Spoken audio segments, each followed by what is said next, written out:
बोला मंत्री महोदय उत्तर। अध्यक्ष महोदय, सन्मान्य सदस्यांचं जे म्हणणं आहे ते अत्यंत योग्य अध्यक्ष महोदय। अध्यक्ष महोदय, या शेतकऱ्यांच्या माध्यमातून शेतकऱ्यांनी हा माल त्यांच्याकडे जमा केला। ती जी कंपनी होती शेतकरी उत्पादक कंपनी जी FPO होती, ही FPOनी तो माल घेतला आणि त्यांची ती जबाबदारी खरं त्या गोदाममध्ये जमा करण्याची। त्यांनी 19,000 पैकी 19,000 पैकी 1200 क्विंटल कमीनी जमा केला आणि म्हणून त्यांच्यावर कारवाई केली आहे। त्यांच्याकडनं वसूल करण्यासाठी प्रयत्न केले जातील आणि त्यांच्या माध्यमातून वसूल करण्यात येईल। मंत्री महोदय एक मिनिट मंत्री महोदय, आपण आता जे उत्तर दिलं त्यात तुम्ही सांगितलं की जेवढी क्वांटिटी यायला पाहिजे होती तेवढी क्वांटिटी आली नाही, जवळजवळ 1200 क्विंटल माल कमी आला।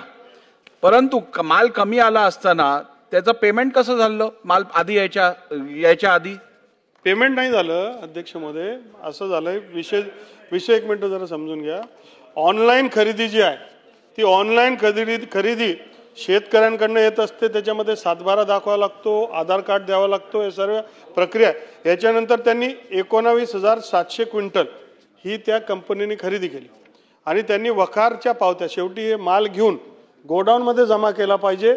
जमा केल्यानंतर वखारची पावती जनरेट झाली की वखारची पावती ऑनलाईनच होते, ती केंद्राला माहीत पडते आणि केंद्राच्या माध्यमातून या माणसाच्या खात्यावर म्हणजे आपल्या शेतकऱ्याच्या खात्यावर पैसे येतात।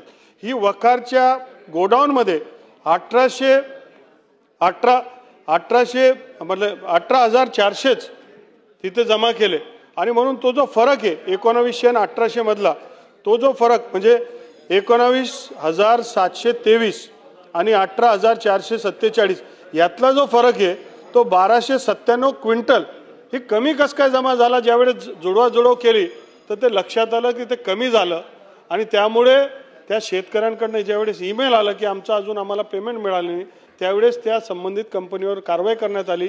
त्यांचे जे इतर पेमेंट आहे ते पेमेंट रोखण्यात आले आणि त्या पेमेंटला आता कसं देता येईल, परंतु ते कोर्टात गेलेत।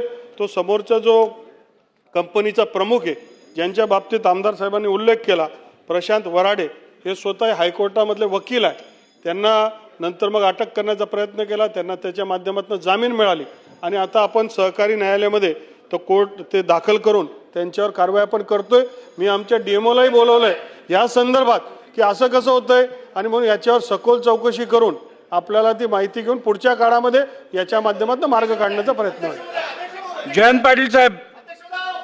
अध्यक्ष महोदय, मंत्री महोदयांनी एकदा पण बोलले नाहीयेत, असं थोडी चालतं। बसा, बोला जयंत पाटील साहेब, बोला। अध्यक्ष महोदय, मंत्री महोदयांनी त्यांच्या उत्तरात सांगितलं की ते वराडे आहेत, त्यांना अटक करायचा प्रयत्न केला, सरकार प्रयत्न करतं आणि त्यांना जामीन मिळाला, याचा अर्थ सगळं सेटिंग आहे आणि त्याला जामीन मिळालेला आहे।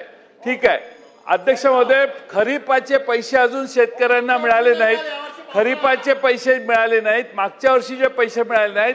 तुमची ऑनलाईन व्यवस्था पूर्णपणाने उद्ध्वस्त झालेली आहे, चुकीची चाललेली आहे। म्हणून सरकार पुढच्या 15 दिवसामध्ये उरलेल्या महाराष्ट्रातल्या सगळ्या शेतकऱ्यांचे पैसे वर्ग करेल का हे आश्वासन सकट द्यावं। अध्यक्ष